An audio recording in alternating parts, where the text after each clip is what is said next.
नमस्कार। जीतन राम मांझी का एक बयान वायरल हो रहा है। उस बयान को लेकर कई तरह के कमेंट्स आ चुके हैं और हमें लगता है कि यही एक देश है जहां ये सारी चीजें चल रही हैं लोकतंत्र के आड़ में। मतलब एक प्रदेश का पूर्व मुख्यमंत्री, भारत सरकार का एक मंत्री, कैबिनेट मंत्री, चुनाव जीतने को लेकर इस तरीके से बातें कह रहे हैं सार्वजनिक मंच से। और जब ये बात मीडिया में आनी शुरू हुई तो उसके प्रवक्ता कहते हैं कि ये एआई जनरेट है। मतलब देखिए, इस देश का नैतिक मूल्य कहाँ खड़ा है। खबर ये नहीं है कि डीएम साहब जिताए या नहीं जिताए, क्योंकि अभिषेक सिंह जिस पर यह आरोप लगा है वो भी कलाकारे था। रातों रात बिहार छोड़कर नहीं जाता तो बेऊर जेल में रहता। सारी हदें ये पार कर चुका है जनाब। बिहार में जब ये रहे थे तो ये कुछ भी कर सकते हैं, लेकिन अगर ये किए हैं और मुख्यमंत्री, पूर्व मुख्यमंत्री ये बात कह रहा है तो इसी देश में ये संभव है। क्या हाई कोर्ट और सुप्रीम कोर्ट कॉन्ग्लिजेंस नहीं ले सकते? इतनी बड़ी बात संविधान का शपथ लेने वाला व्यक्ति बोल रहा है, क्या उस पर कार्रवाई नहीं कर सकता है? तो जब इंस्टीट्यूशन चेहरा देखकर काम करने लगता है तो एक दिन इंस्टीट्यूशन की भी भंड पिट जाती है।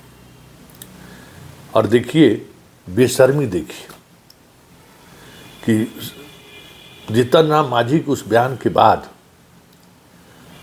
उनके पार्टी और घटक दल के लोग क्या कह रहे हैं, किस तरीके से कह रहे हैं। और आज नीरज जिस अंदाज में हमला बोल रहे हैं, सवाल है कि लालू परिवार वो नैतिक बल खोज चुका है इसलिए ना, नहीं तो इस प्रदेश में जो सत्ता में काबिज लोग हैं, मांझी के इस बयान के बाद क्या आपको लगता है कि वो इस स्थिति में हैं कि उनके उस बयान के साथ खड़ा हो जाए? सुन लीजिए मांझी का भी, मांझी के प्रवक्ता का भी, दिलीप जायसवाल का भी और नीरज का भी।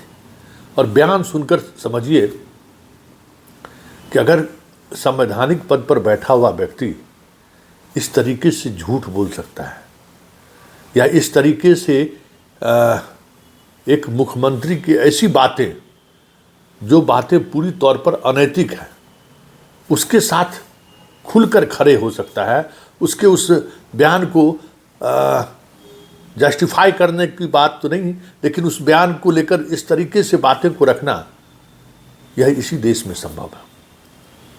इसलिए ना भारत की गणना जो है मीडिया के रूप में, चरित्र के रूप में दुनिया के सामने हमारी कोई वजूद नहीं है। और हर 100-200 वर्ष बाद हम गुलाम क्यों होते हैं? इसी मानसिकता की वजह से कि हमारे अंदर कोई नैतिक बल नहीं है। और वो नैतिक बल जो होनी चाहिए, जो नहीं है, हमारे मानसिक तौर पर गुलामी की सबसे बड़ी निशानी है। इसलिए इस खबर को लेकर जो भी बातें कही जा रही है, कहीं न कहीं जीतन राम मांझी का ये बयान पूरे सिस्टम को बेनकाब कर दिया है। जीतन राम मांझी का ये बयान पूरे बिहार, इस देश के लोकतंत्र के लिए तमाचा है। जीतन राम मांझी का बयान इतना काफ़ी है कि मांझी जी जैसे लोग,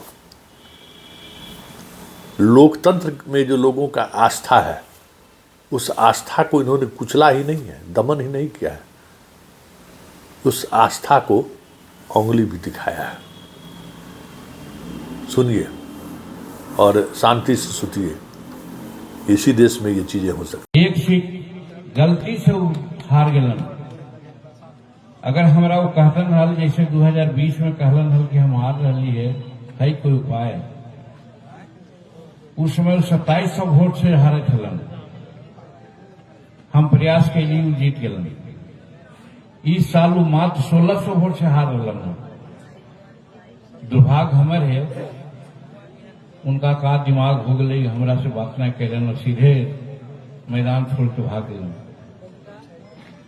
जौन साथी जो 2020 में जो कलेक्टर अभिषेक सिंह जी अभी त्रिपुरा में है, वो टेलीफोन करे चलन कि सर हम तोरा 2700 वोट से पीछे है, लता जिता दिलिए हल, अभी तो 16 वोट से पीछे है, जितावे में कौन दिक्कत है। हमू माथा ठोकली कि हमारा पास अगर जानकारी हुआ था तब ना, वो तो चल गया घर। खैर कहे के मतलब कि हम जे रात दिन जनता के काम ला बैठल रहे ही गया में।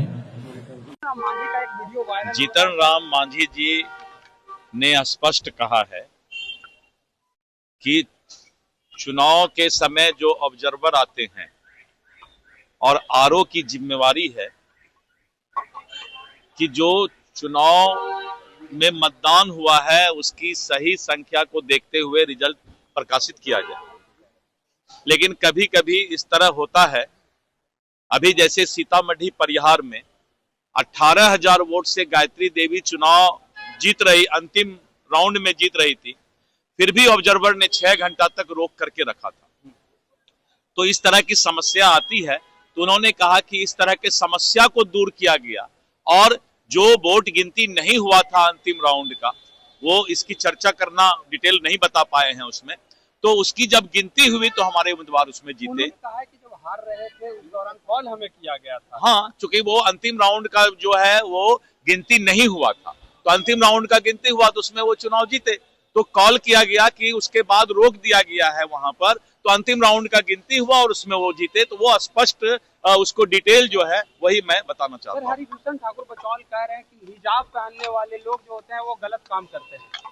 नहीं, ये तो अपना अपना मत है। चोरी हो रहा है। माननीय जीतन राम मांझी जी के सोशल मीडिया पर जो वीडियो चल रहा है, उन्होंने जो मुझे जानकारी मिली है कि उन्होंने कहा है कि इसको तोड़ मरोड़ कर पेश किया गया है। खैर ये मुद्दा अलग है, लेकिन इसमें एक पक्षकार है माननीय जीतन राम मांझी जी, दूसरा पक्षकार है तत्कालीन डीएम अभिषेक सिंह जिन पर आरोप लगा और वो चले गए त्रिपुरा, और तीसरा पक्षकार है राष्ट्रीय जनता दल और चौथा पक्षकार है चुनाव आयोग। तो राष्ट्रीय जनता दल को अगर कोई शिकायत है, उस वीडियो को साक्ष्य मान रहे हैं, तो चुनाव आयोग को देना चाहिए। और अजय डांगी उन्हीं के दल के उम्मीदवार जीते हैं, राष्ट्रीय जनता दल का उम्मीदवार जीता है वहां से टेकारी से, तो अपने उम्मीदवार के जीत को वोट चोरी का जीत कर रहे हैं। ये तो अपने जाल में अपने फंस गया ये लोग ट्वीट करके। तेजस्वी यादव के नहीं रहने से ही दिक्कत हो रहा है। तेजस्वी यादव जो फरार है ना बिहार से, देश खता देशे से फरार है, और गैंगस्टर कौन तो है रमीज, मीडिया स्रोत बताता है उसके साथ, तो ऐसा लोग साथ तमीज सीखिएगा तो यही सब ट्वीट करिएगा। जीतन राम मांझी ने एक बयान दिया है जिसमें कहा कि 2700 वोटों से चुनाव हार रहे थे उनके टिकारी से, उनको जिताया गया है। डीएम को फोन करके उन्होंने चुनाव जीता। देखिए, अब हमारा यही कहना है कि उनका किस प्रारूप में उन्होंने कहा है, अब तो यही बता पाएंगे, वो गार्जियन स्वरूप है, उनकी बातों को हम कुछ बोल नहीं सकते हैं, क्योंकि अब उन्होंने किस परिप्रेक्ष्य में ये बात बोला है ये मुझे जानकारी नहीं है। अभी उन्होंने ट्वीट किया है कि उनके वीडियो के साथ छेड़छाड़ किया गया है। देखिए, वीडियो के साथ छेड़छाड़ तो मतलब कभी भी जैसे सोशल मीडिया पे है, कोई हैक कर लेता है, कहीं भी मतलब आज के डेट में एआई वीडियो बना लेता है, तो वो सब चीज तो होते रहता है। निश्चित रूप से जैसे इसके पहले वाले 2020 के चुनाव में मेरे भी आईडी को हैक करके और लोगों ने मतलब पैसा मांगने का काम या फिर बहुत सारा ये किया, तो ये सब तो होते रहता है। एआई का आज के डेट में कुछ भी संभव है। लेकिन विपक्ष कह रहा है कि इसी सब चीजों से चुनाव जीते हैं आप लोग। देखिए, विपक्ष के पास ना कोई मुद्दा है, मुद्दा विहीन है विपक्ष। और विपक्ष को बोलिए कि पहले अपने नेता को देखे कि नेता कहाँ है।